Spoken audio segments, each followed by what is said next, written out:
Hi guys, in front of me is MOTOROLA Moto G53 and let me show you how to activate developer options.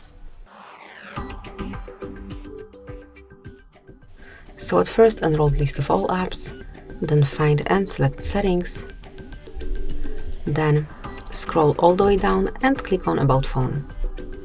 Go to the very bottom of the list where you will notice build number.